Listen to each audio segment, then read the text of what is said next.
हर हर महादेव दोस्तों। 10 अगस्त 2025 भाद्रपद रविवार प्रतिपदा तिथि के दिन एक हल्दी दीपक से कर लेना, यह एक उपाय होगी। हर मनोकामना पूरी मिलेगी। सभी दोषों से मुक्ति, इतना धन आएगा कि संभाले नहीं संभलेगा। भगवान भोलेनाथ जी के आशीर्वाद से पूरे साल धन बरसता रहेगा।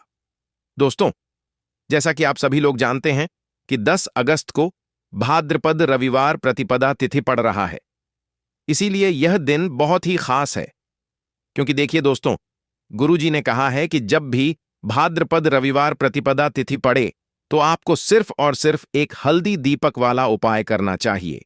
यह उपाय इतना खास है कि अगर आपने सही मुहूर्त पर सही क्रिया अनुसार एक हल्दी दीपक वाला उपाय कर लिया, जो प्राचीन काल के समय का महा उपाय है, तो मान के चलिए दोस्तों, भगवान भोलेनाथ जी के आशीर्वाद से आपके जीवन का कितना ही बड़ा दुख हो, उससे आपको मुक्ति मिल जाएगी।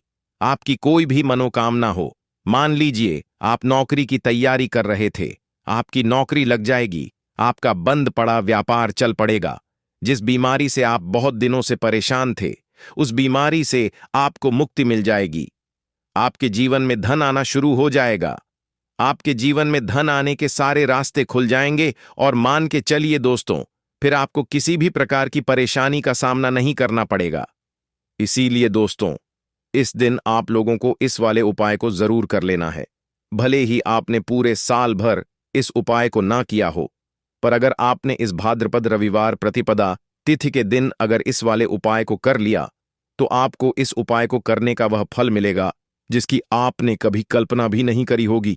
इसीलिए आप लोग इस एक हल्दी दीपक वाले उपाय को एक बार जरूर कर लेना, ताकि आप लोगों के हाथ से यह मौका ना जा सके और आपको इस उपाय को करने का फल मिल सके। दोस्तों, यह उपाय पंडित जी ने अपनी अभी की ही शिव महापुराण की कथा में बताया है, जो इस उपाय को आज हम आपको बहुत अच्छे से समझाने वाले हैं। इस वीडियो को देखने के बाद इस उपाय को समझने के लिए आपको कोई और वीडियो को देखने की जरूरत नहीं पड़ेगी। तो चलिए दोस्तों, उपाय को शुरू करते हैं। उससे पहले हे भगवान भोलेनाथ, आपके इस वीडियो को जो भी लाइक और चैनल को सब्सक्राइब करें, उसके जीवन में कभी दुख दर्द मत आने देना। साथ ही साथ कमेंट बॉक्स में 5 ओम नमः शिवाय जरूर लिखें, ताकि भगवान भोलेनाथ जी की कृपा आप सभी को प्राप्त हो सके। इसी के साथ में आप सभी को बता दूं कि आप लोग वीडियो को पूरा नहीं देखते हो, को काट काट कर देखते हो और गलत गलत उपाय को कर लेते हो, तो आपसे निवेदन है कि वीडियो को पूरा जरूर देखें। देखिए दोस्तों, यह भाद्रपद रविवार प्रतिपदा तिथि का दिन यह इतना खास होता है, इतना महत्वपूर्ण होता है। देखा गया है कभी कभी बड़े बड़े पूजा पाठ अनुष्ठान से जो मनोकामना पूर्ण नहीं होते, वह भाद्रपद रविवार प्रतिपदा तिथि के दिन एक छोटे से उपाय करने से ही आपकी मनोकामना पूर्ण हो जाती है। और बहुत सारे लोगों ने इस उपाय को किया भी है और उनको इस उपाय को करने का फल भी जरूर मिला है। अगर आप लोग भी इस उपाय को करना चाहते हैं, तो आप इस उपाय को पहले अच्छे से समझ लेना, सुन लेना, उसके बाद करना। आपको इस उपाय का फल जरूर मिलेगा और इस उपाय को कर लेने से आपके घर में चाहे किसी भी प्रकार की दुख और समस्या क्यों ना चल रही हो, आपको उसका कारण भी नहीं पता है कि भाई यह समस्या किस कारण से चल रही है, उसका कुछ भी कारण हो सकता है, जैसे पितृदोष हो सकता है या किसी भी तरह का मंगल दोष भी हो सकता है। तो इस दिन आप लोगों को यह वाला उपाय कर लेना है। यह एक ऐसा उपाय है जिस उपाय को अगर किसी विशेष दिन पर किया जाए, तो भाई उस विशेष दिन का जो है वह तो हमें मिलता ही मिलता है। पर हमने उस दिन पर इस एक हल्दी दीपक वाले उपाय को किया है, तो हमें उससे भी बड़ा फल मिलता है और फल बहुत जल्दी मिलता है, क्योंकि आप इस उपाय को बहुत ही बड़े और विशेष दिन पर कर रहे हो। तो चलिए अब उपाय के बारे में बात करते हैं, लेकिन उससे पहले आप लोगों को यह जानना आवश्यक है कि आखिर यह उपाय किस समय करना है, किसको करना है और कैसे करना है। तो चलिए हम आगे आपको वीडियो में एक एक करके बता देते हैं। तो दोस्तों, इस एक हल्दी दीपक वाले उपाय को हमें इस भाद्रपद रविवार प्रतिपदा तिथि के दिन कैसे करना है, किसको करना है, किस समय करना है और कहां पर करना है, यह सारे सवालों के जवाब आपको इस वीडियो में मिल जाएंगे। और जो यह वीडियो देखेगा भाई, उसको एक हल्दी दीपक वाला उपाय जरूर करना चाहिए, क्योंकि इस दिन शत्रुओं और किसी भी दोष, किसी भी बीमारी से मुक्ति पाने के लिए एक हल्दी दीपक का बहुत ही बड़ा और विशेष महत्व होता है। और जब बात आ जाए एक हल्दी दीपक की, तो यह सोने पर सुहागा वाली बात हो जाती है और यह एक बहुत ही बड़ा उपाय हो जाता है। अब दोस्तों, इस एक हल्दी दीपक वाले उपाय को आखिर करना किसको है? सबसे पहले हम लोग वह बात जान लेते हैं। तो देखो, घर की जो बड़ी माताएं बहनें होती हैं, उन माताओं बहनों में से कोई भी एक बड़ी माता बहन इस वाले उपाय को कर सकती है। और दोस्तों, अगर आप चाहें तो अपने घर में से सभी सदस्यों को भी इस उपाय को करवा सकते हैं। अगर किसी व्यक्ति की खुद की कोई मनोकामना है, खुद की कोई दुख और परेशानी है जो कि वह अपने लिए ही करना चाहता है, इस वाले उपाय को तो वह खुद अपने लिए भी कर सकता है। बाकी अगर कोई घर में से ऐसा है जो कि अपने पूरे घर परिवार की सुख और शांति के लिए यह वाला उपाय करना चाहता है, तो भाई वह भी कर सकता है। उसमें भी कोई दिक्कत वाली बात नहीं है। कहने का मतलब यह है कि इस उपाय को हर एक सदस्य भी कर सकता है और पूरे घर परिवार के सदस्य के लिए घर की बड़ी माताओं बहनों में से कोई एक माता बहन भी कर सकती है।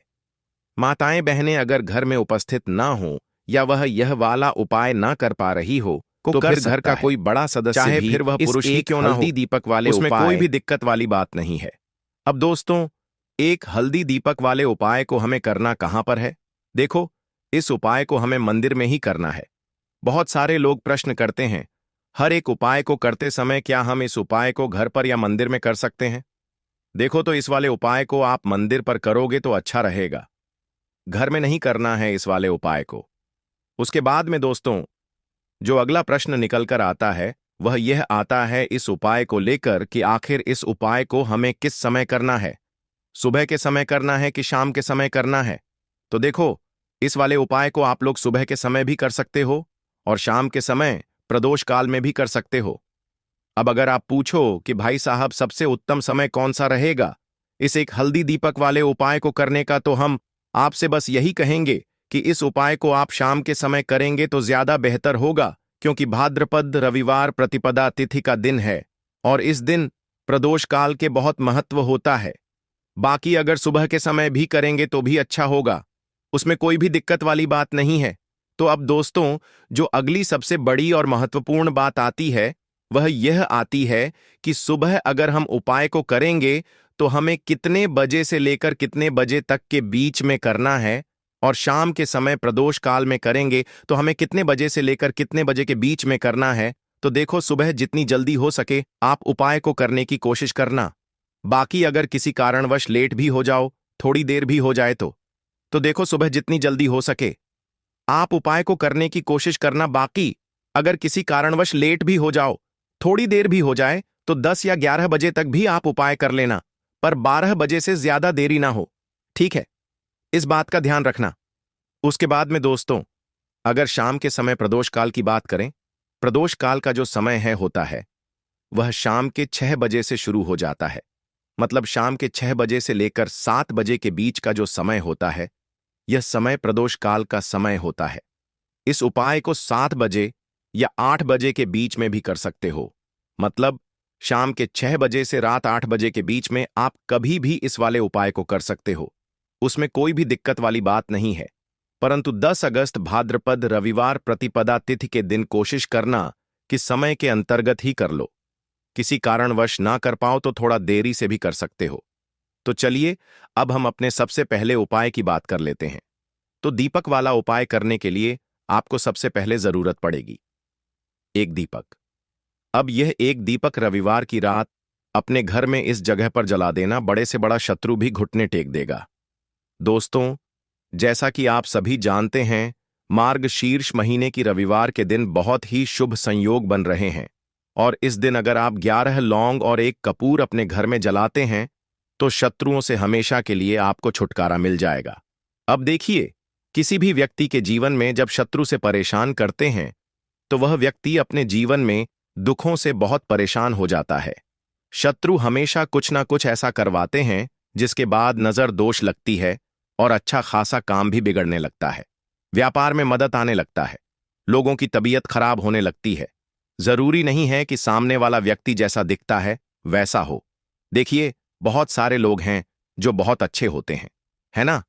लेकिन कुछ लोग ऐसे होते हैं जो कब आपके शत्रु बन जाते हैं, आपको खुद भी पता नहीं चलता है। एक तो वह शत्रु होते हैं जो सामने से सीधे सीधे हम पर वार करते हैं, है ना? एक शत्रु ऐसे भी होते हैं जो कि पीठ पीछे कुछ होते हैं और सामने से कुछ होते हैं, है ना? ना ना। तो ऐसे शत्रु होते हैं गुप्त शत्रु, और ऐसे शत्रुओं से हमेशा आपको बचकर रहने की जरूरत होती है। आप अपने शत्रुओं को शांत भी कर सकते हैं और इस उपाय को करने से आपको शत्रुओं से छुटकारा भी मिल जाएगा। लौंग जो होती है, यह शिविर शक्ति का स्वरूप होती है, और आप सभी जानते हैं कि महादेव जिसके साथ हो, ना साक्षात काल भी आकर उसका कुछ बिगाड़ नहीं पाता है।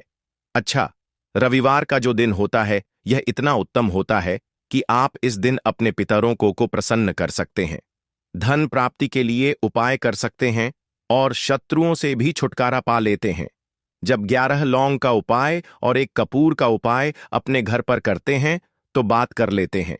सबसे पहले उपाय की, जो कि पितरों को प्रसन्न करने के लिए है।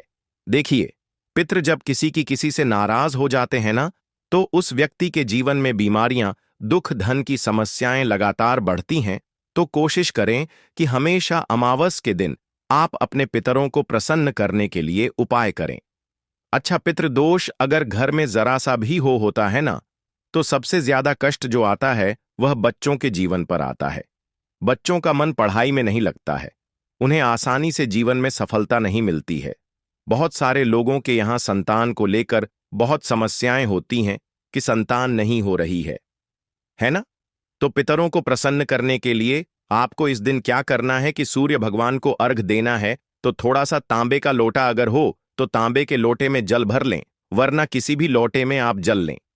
उसके अंदर आपको क्या करना है, थोड़े से अक्षत के दाने डालने हैं, थोड़े से चावल के दाने, थोड़ी सी किसरी डाल लें। अगर लाल फूल है तो लाल फूल डाल लें और सूर्य भगवान को अर्घ दें। अगर भी आप जल चढ़ा देते हैं, अर्घ दे देते हैं, तब भी आपके घर से पितृदोष दूर होता है। तो जब भी आप रविवार के दिन सूर्य भगवान को अर्घ देते हैं, इससे आपके पितृ प्रसन्न होते हैं। साथ ही साथ अगर आप कर सकते हैं तो पीपल का जो पेड़ होता है, इसमें भी हमारे पितरों का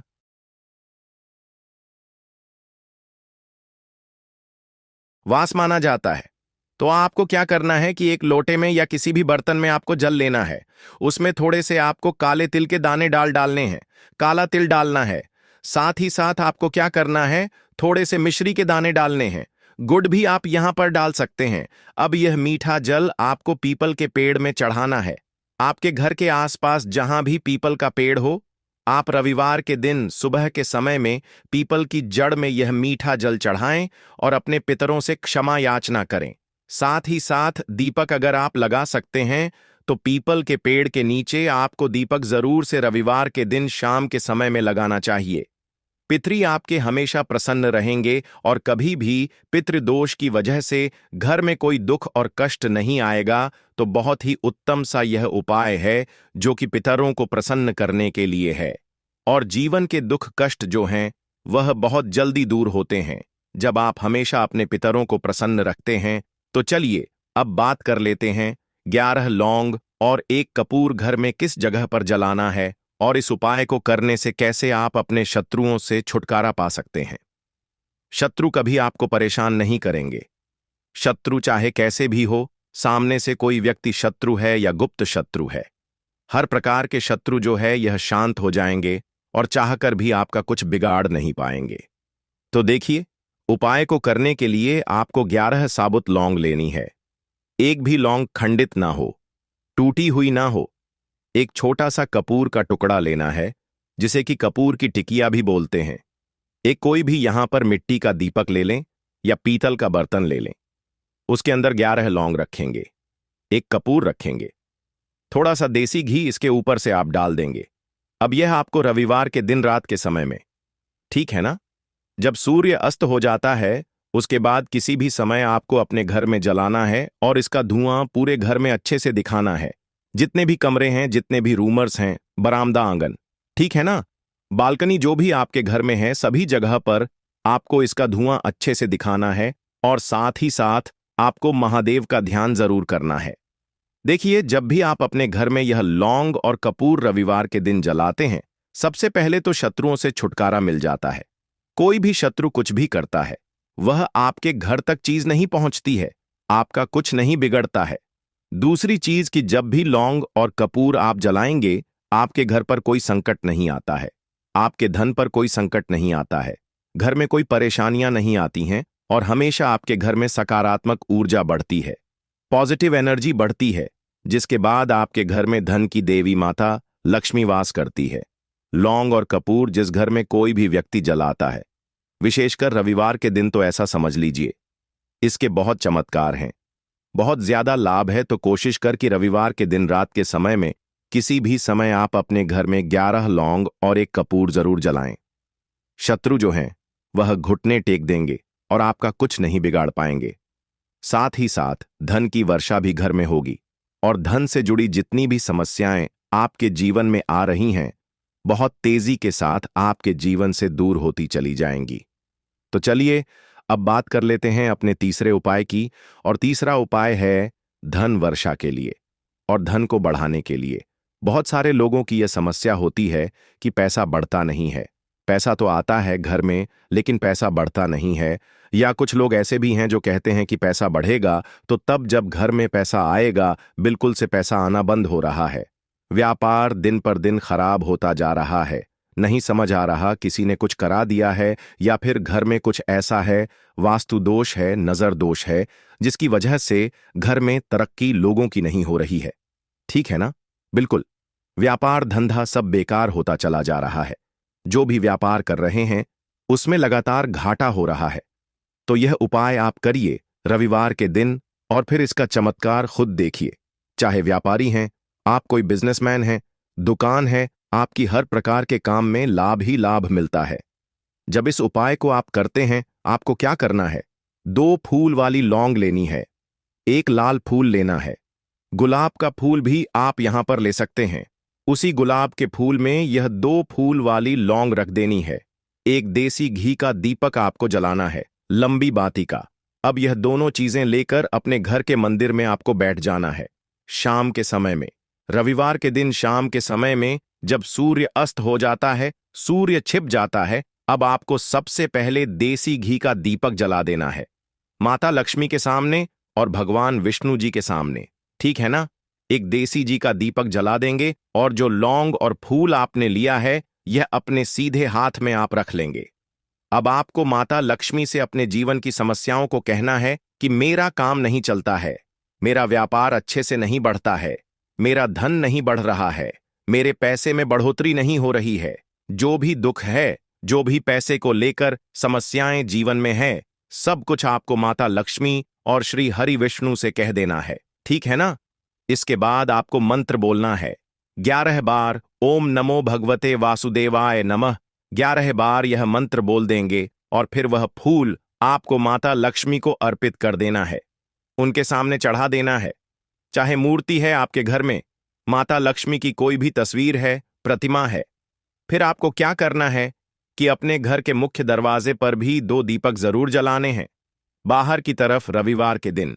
फिर देखिए आपके घर में कैसे पैसा आता है और धन बढ़ता चला जाता है। अब अगले दिन आप क्या करेंगे? जो फूल और लौंग आपने माता लक्ष्मी के सामने चढ़ाई थी, ठीक है ना, तो फूल तो आप किसी भी पेड़ पौधे के अंदर डाल देंगे।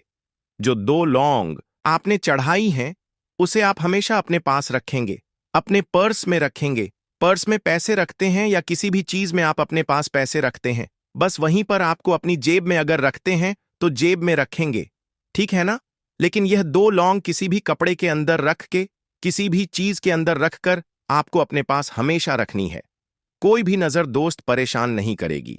पैसा हमेशा घर में आएगा और हमेशा आपके जीवन में सुख समृद्धि बढ़ती चली जाएगी।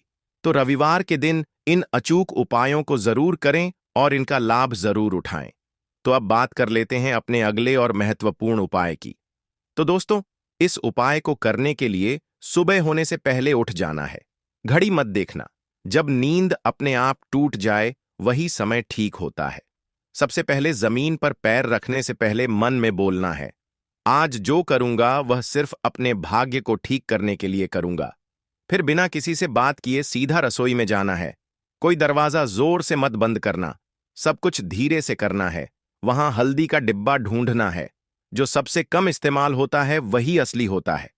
उसमें से बस एक चुटकी निकालनी है, ना ज्यादा ना कम। जितनी उंगलियों में आए उतनी, उससे ज्यादा नहीं। अब एक कटोरी चाहिए। तांबे की हो तो सबसे अच्छा पीतल चलेगा, नहीं तो मिट्टी का छोटा सा प्याला भी चलेगा, लेकिन प्लास्टिक नहीं चलेगा। अब उस हल्दी को उस कटोरी में रखना है, बिना किसी मंत्र, बिना किसी सोच के। बस हल्दी डालते हुए इतना बोलना है, जो पीला है वह उजाला है। मेरे जीवन में अब यही उजाला चाहिए और कुछ नहीं। अब एक सफेद कपड़ा ले लो, रुमाल हो या धोती का किनारा साफ हो, बस इतना जरूरी है। अब चुपचाप घर से बाहर निकल जाना है। किसी से पूछना नहीं, बताना नहीं। सीधे उस जगह जाना है जहां घास उगती हो। कोई मंदिर का पिछवाड़ा, कोई खाली मैदान, कोई तुलसी के पास की मिट्टी, कहीं भी जहां जमीन ने दूरवा को जन्म दिया हो। अब जमीन पर बैठना नहीं है, बस खड़े खड़े झुक कर देखना है और धीरे धीरे दूरवा तोड़नी है। पूरी की पूरी नहीं, बस ऊपर की 3 पत्तियों वाली शाखा, एक नहीं, 2 नहीं, पूरे 21 तोड़नी है। लेकिन हर बार जब तोड़ो तब मन में एक बात बोलनी है, हे गणपति, मेरी अटकी हुई किस्मत को काट दो। हर बार यही 21 बार। अब वह दूरवा रूमाल में लपेट लो और घर लौट आओ। अब जहां सबसे ज्यादा शांति हो वहां बैठो। मंदिर हो तो ठीक, नहीं तो दीवार का वह कोना जहां बचपन में बैठते थे वहां बैठ जाना है। अब कटोरी को अपने सामने रख देना है, दूरवा खोलनी है और एक एक करके सारी दूरवा उस हल्दी में डालनी है और हर बार मन में बोलना है, जो रुकावट है वह अब नहीं रहेगी। फिर उसी कटोरी को अपने दोनों हाथों से उठाना है, आंखें बंद करनी है और एक लंबी सांस लेकर उसे माथे से लगाना है। फिर बिना कुछ बोले, बिना कुछ मांगे, बस 5 मिनट तक मौन बैठना है। वह मौन ही सबसे बड़ी प्रार्थना है। अब उसी कटोरी में थोड़ा सा शुद्ध जल डालना है। अगर गंगा जल हो तो बहुत अच्छा, नहीं है तो भी चलेगा। पानी से हल्दी और दूरवा भीग जाए, बस उतना। अब कटोरी को सिर के ऊपर से 3 बार घुमाना है, पहले दाएं से, फिर बाएं से, फिर एक बार और दाएं से, जैसे कोई अंधेरे का घेरा काट रहा हो। और फिर उस कटोरी को लेकर चुपचाप घर से बाहर जाना है। किसी पुराने पीपल के पेड़ के नीचे या किसी बहते पानी में, नदी में, वहां जाकर वह हल्दी और दूरवा बहा देनी है। लेकिन ध्यान रखना, पीछे मुड़कर नहीं देखना है। जैसे जो छोड़ आए वो अब दोबारा जिंदगी में लौटे नहीं। फिर लौटकर घर आना है, हाथ मुंह धोना है, लेकिन ना कुछ खाना है ना पीना है। कम से कम दोपहर तक कुछ नहीं, सिर्फ मौन रहना है और मन में एक बात टिकाए रखना है, अब जो होगा वह मेरे लिए सही होगा। यही उपाय है, यही टोटका है और यही भरोसा है। इसे किसी को बताना नहीं है, किसी से चर्चा नहीं करनी है। और किसी दिन अचानक जब कोई बंद दरवाजा अपने आप खुल जाए तो समझ लेना हल्दी और दूरवा ने अपना काम कर दिया है। अब जब उपाय पूरा हो गया, जब तुमने चुपचाप हल्दी उठाई, दूरवा तोड़ी, मंत्र नहीं बोला लेकिन प्रार्थना की, तो समझो कि अब काम उस स्तर पर शुरू हुआ है जहां शब्द नहीं पहुंचते, जहां इंसान की समझ रुक जाती है और जहां से किस्मत की चाल चलती है। मगर दिक्कत यह है कि आजकल इंसान इतना शोर सुनता है कि जब जीवन में कोई बदलाव चुपचाप आता है तो वह उसे पहचान ही नहीं पाता। इसीलिए जरूरी है यह जानना कि उस उपाय ने असर करना शुरू किया है या नहीं, और अगर हां तो कैसे। सबसे पहला संकेत, मन की हल्कापन कोई बड़ी बात नहीं होती। बस एक सुबह उठते हो और बिना वजह मन हल्का महसूस करता है। ना कोई बड़ी खुशखबरी मिली होती है, ना कोई पैसा वापस आया होता है, लेकिन भीतर से लगता है कि जैसे कुछ हट गया है। कोई बोझ, कोई डर, कोई घबराहट जो महीनों से थी, आज नहीं। यही पहला संकेत है कि उस हल्दी ने अपना रंग फैलाना शुरू कर दिया है और दूरवा ने जो बांधा था उसे काटना शुरू कर दिया है। दूसरा संकेत, वह लोग जो आपको नीचा दिखाते थे अचानक चुप हो जाते हैं। वह जो रोज ताना मारते थे, वह जो आपको नजरअंदाज करते थे, वह जो आपके रास्ते में दीवार बनते थे, अचानक जैसे किसी अदृश्य ताकत ने उनकी जुबान बांध दी हो। वह सामने होते हुए भी आपसे कुछ नहीं कह पाते, और जब आप जाते हो तो उनके चेहरे पर एक झिझक होती है, जैसे वह जानते हो कि अब आप वहीं नहीं रहे। यह दूरवा का काम है जो रुकावटें बिना आवाज के काट देती है। तीसरा संकेत, रुका हुआ पैसा, अटका हुआ काम अचानक बिना कोशिश के हल हो जाता है, जैसे किसी ने फाइल को धकेल दिया हो। जैसे कोई केस जो सालों से रुका था उसमें तारीख लग जाए, या बैंक का वह चेक जो बार बार लौटता था अब पास हो जाए। आप खुद सोचोगे मैंने तो कुछ नहीं किया, फिर यह कैसे हो गया, और वहीं आपको याद आएगा मैंने कुछ किया था, पर मौन में। चौथा, संकेत। सपनों में कुछ दिखने लगता है। यह बात बहुत लोग नजरअंदाज कर देते हैं, लेकिन असर